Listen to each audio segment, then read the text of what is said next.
Om Sai Ram, Chapter 33, Greatness of Odi. Scorpion sting and plague cases cured, Jamner miracle, Narayan Rao sickness, Bala Bua Suttar, Appa Sahib Kulkarni, Hari Bau Karnik. In the last chapter, we described the greatness of the Guru. Now, in this, we will describe the greatness of Udi. However, both are interlinked. The greatness of Udi is due to the spiritual grandeur of Baba. Preliminary. Let us now bow before the great saints. Their merciful glances will destroy mountains of sins and do away with all the blemishes of our character. Their talk gives us good teachings and confers on us invaluable happiness. Their minds do not know any such difference, such as this is ours and that is yours. Such differentiation never arises in their minds. Their debts will never be repaid by us in this birth as well as in many future births. Udi. It is well known that Baba took dakshina from all, and out of the amount thus collected, he spent on charity and purchased fuel. This fuel he put in the duni, the sacred fire, which he kept ever burning. The ash from this fire was called Udi, and it was freely distributed to the devotees at the time of their departure from Shirdi. What did Baba teach by this Udi? Baba taught by this Udi that all the visible phenomena in the universe are as transient as the ash. Our body is composed of matter of the five elements will fall down. After all, their enjoyments are over and be reduced to ashes. In order to remind the devotees of the fact that their bodies will be reduced to ashes, Baba distributed Udi to all.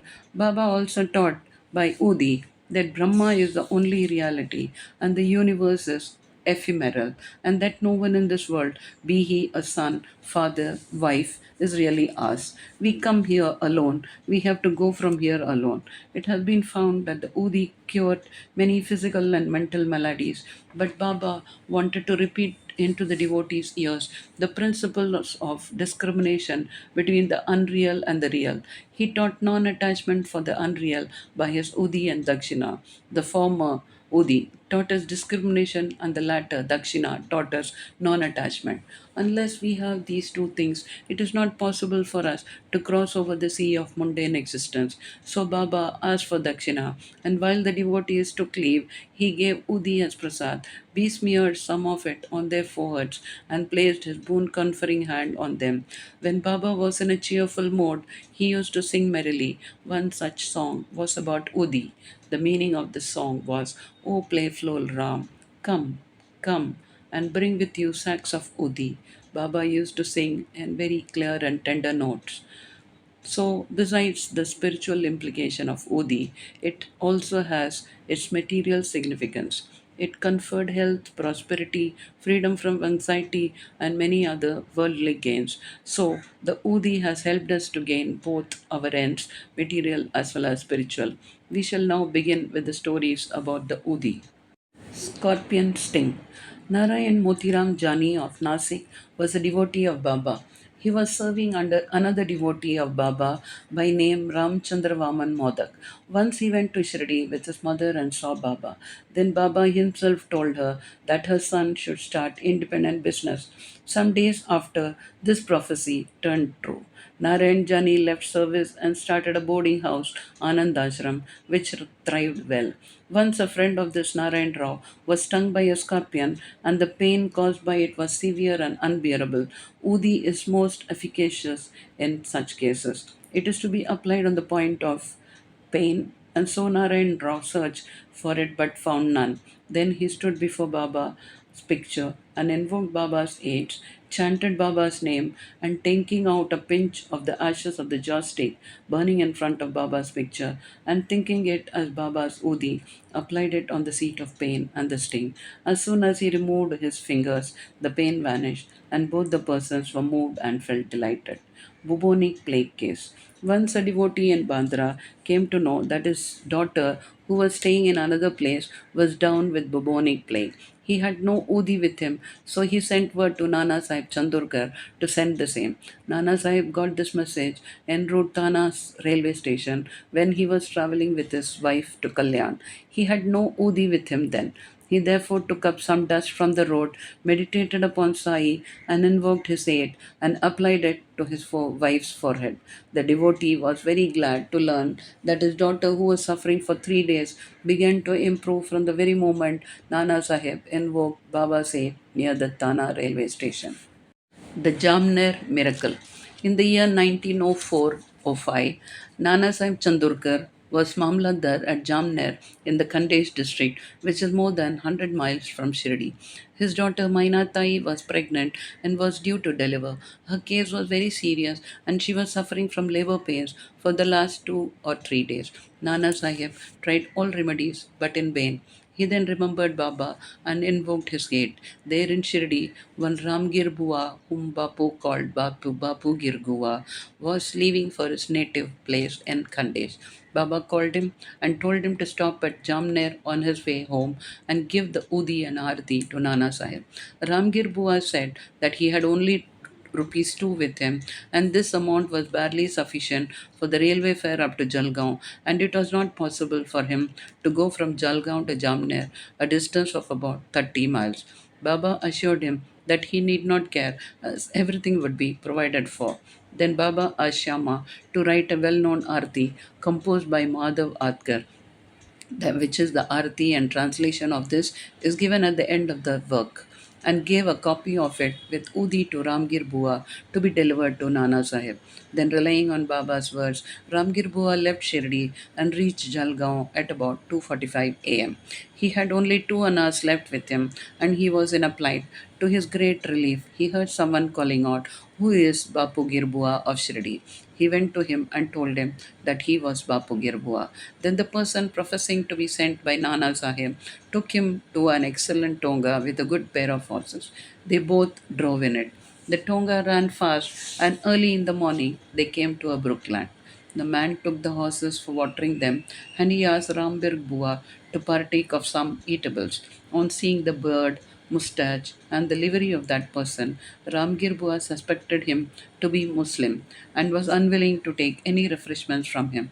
But he satisfied Ramgir Bua by saying that he was a Hindu, a Kshatriya of Garhwal, and that Nana Sahib has sent these refreshments and there should be no difficulty in its acceptance. Then both of them took the refreshments and started again. They reached Jamner at dawn. Ramgir Bua alighted to attend a call of nature and returned within a few minutes, but found that there was no tonga and no driver. He was dumbfounded. Then he went to the neighboring kacheri and, on making enquiries, learnt that the Mamladar was at home. He went to Nana Sahib's house and gave to Nana Sahib Baba's Udi and Arti. At this time, Mainatai's case was in the most serious condition. All were in deep anxiety about her. Nana Sahib called out his wife and asked her to give the udi mixed with water to their daughter to drink. He thought that Baba's help was most opportune. In a few minutes came the news that delivery was safe and that the crisis has passed away. When Ramgir Bua thanked Nana Sahib for the peon, tonga, refreshments, etc., the latter was greatly surprised as he had sent none to the station and was not aware of any person coming from Shirdi. Mr. B.V. Dev of Thana, retired Mamlatdar, made enquiries about this matter with Bapurao Chandorkar, son of Nana Sahib and Ramgir Bua of Shirdi, and after satisfying himself, wrote an elaborate article, part prose and part poetry, in the Sri Sai Leela magazine, volume 13, numbers 11, 12, and 13. B.V. Narasimha Swami has also taken down the statements of Mainatai, number 5, page 14, Babu Sahib Chandorkar, number 20, page 50, and Ramgir Bua, number 27, page 83, dated 1st June 1936, 16th September 1936, and 1st December 1936, respectively, and published them in his Devotees' Experiences, Part 3. The following is quoted from Ramgir Bua's statement. One day, Baba called me to him and gave me a packet of udi and a copy of Baba's Arti. I had to go to Kandesh at that time. Baba directed me to go to Jamner and told me to deliver the Arti and udi to Nana Sahib Chandorkar at Jamner. I said to Baba that all I had was rupees 2 and asked him how that could take me by train from Kopargaon to Jalgaon and next from Jalgaon to Jamner. Baba said, God will give. That was a Friday, and I started at once. I reached Manmad at 7:30 p.m. and Jalgaon at 2:45 a.m. At that time, plague regulations were in force, and I had much trouble. I was to discover what I should do to get to Jamner. At about 3 a.m., a peon in boots, turban, and equipped with other details of good dress came to me and took me to a tonga and drove me on. On the way to Bhagur, I took refreshments. We reached Jamner early in the morning, and by the time I attended nature of call of the tonga and its driver had disappeared at his page 83. Narayan Rao. Bhakta Narayan Rao, father's name and surname are not given, had the good fortune to see Baba twice during the latter's lifetime. 3 years after the passing away of Baba in 1918, he wanted to come to Shirdi but could not. Within a year of Baba's Mahasamadhi, he fell sick and suffered much. All possible remedies gave him no relief. So he meditated on Baba day and night. One night he had a vision. Baba came through a cellar, comforted him, saying, "Don't be anxious. You will be improving from tomorrow, and within a week you will be on your legs." Narayan Rao got perfectly well within the time indicated in the vision. Now, the point for consideration is this: was Baba living because he had the body, or was he dead because he left it? No, Baba is ever alive, for he transcends both life and death. He who loved him wholeheartedly gets response from him at any time and at any place. He is always by our side and will take any form, appear before the devout Bhakta and satisfy him. Appa Sahib Kulkarni. In 1917, Appa Sahib Kulkarni was transferred to Thana and began to worship Baba's picture presented to him by Bala Sahib Bhate. In the real earnest, he did the worship. He offered flowers, sandal paste, and Nevedya daily to Baba in the picture and longed intently to see him. In this connection, it may be remarked that seeing Baba's picture earnestly is equivalent to seeing him in person. The following story illustrates this statement. Bala Bua Sutar, a saint of Mumbai named Bala Bua Sutar, who on account of his piety, devotion, and style was called modern Tukaram, came to Shirdi for the first time in 1917. When he bowed before Baba, the latter said, "I have known this man for 4 years." Bala Bua wondered and thought how could that be, as that was his first trip to Shirdi. But thinking about it seriously, he recollected that he has prostrated himself 4 years ago before Baba's portrait at Mumbai and was convinced about the significance of Baba's words. He said to himself, "How omniscient and all pervading are the saints, and how kind are they to their devotees." I merely bowed to his photo, but this fact was noticed by Baba, and in due time he made me realize that seeing his photo is equivalent to seeing him in person. Now we return to Appa Sahib's story. While he was in Tana, he had to go on tour to Bhiwandi and was expected to return after a week. In his absence, the following wonderful thing took place on the third day.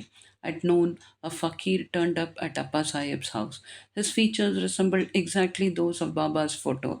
Mrs. Kulkarni and the children all asked him whether he was Sai Baba of Shirdi. He said no, but that he was an obedient servant of his and came there at his order to inquire about the well being of the family. Then he asked for Dakshina. The lady gave him a rupee. He gave her a small packet of udi and asked her to keep this in the shrine. Then he left the house and went away. Now hear the wonderful Leela of Sai. Appa Sahib could not proceed with his tour as his horse fell sick at Bhiwandi. He returned home that afternoon and learned from his wife about Fakir's visit. He got very restless as he did not have the darshan of the Fakir.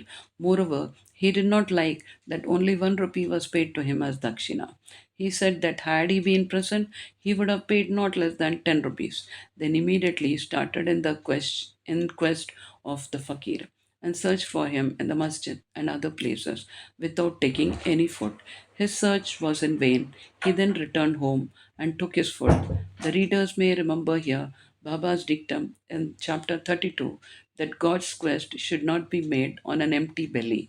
Then, after meals, he went out for a walk with a friend, Mr. Chitre. After going some distance, they saw a man approaching them rapidly. Appa Sahib thought that he must be the fakir that came to his house at noon, as his features tallied with those of Baba in the photo. The fakir immediately put forth his hand and asked for dakshina. Appa Sahib gave him a rupee. He demanded again and again, and so Appa Sahib gave him two more. Still, he was not satisfied. Then he borrowed rupees 3 from Mr. Chitre and gave them to him. He wanted still more. Appa Sahib asked him to accompany him to his home. Then they all returned home, and Appa Sahib gave him 3 rupees, in all 9. He looked unsatisfied and demanded again. Then Appa Sahib told him that he has a currency note of rupees 10. The fakir asked for the same, took it, and returned the 9 rupees and went away. Appa Sahib had earlier said that he would pay rupees 10 and that sum was taken from him, and 9 rupees, consecrated by Baba's touch, were returned to him. The figure 9 is significance. It denotes the 9 types of devotion, White chapter 21. It may also be noted here that Baba gave 9 coins to one Lakshmi Bai Shinde at his last moment. Appa Sahib examined the Udi packet and found that it contained some flower leaves and akshata. Then, sometime afterwards, he got a hair from Baba when he saw him at Shirdi. He put the Udi packet and the hair in a tabiz and wore it always on his arm. Appa Sahib realized the power of Udi. Though he was efficient, he got rupees 40 as pay in the beginning. But after he secured Baba's photo and his Udi, he got many times more and also got much power and influence. And along with these temporal benefits, his spiritual progress was also rapid. So those who are fortunate enough to get Baba's Udi should, after bath, apply it on the forehead and take some of it mixed with water as holy tirth. Haribao Karnik. In 1917, Haribao Karnik of Dahanu, Thane district, came to Shirdi on the Guru Purnima day in the month of Ashada and worshipped Baba with all formalities. He offered clothes and dakshina, and after taking Baba's leave, got down the steps of the masjid. Then he thought that he should offer one more rupee to Baba and was just turning to climb up again when Shyama signaled him by gesture that as he has got Baba's leave, he should go and not return. So he started for home. On his way, when he went into the temple of Kala Ram at Nasik for darshan, the saint Narsingh Maharaj, who used to sit inside the temple, came to Hari Bahu, caught him by his wrist, and said, "Give me my 1 rupee." Karnik was surprised. He paid the rupee most willingly and thought that Sai Baba recovered the rupee which he intended in his mind to give through Saint Narsingh Maharaj. This story illustrates the fact that all saints are one and illustrates how they work in unison. Bow to Sri Sai. Peace be to all.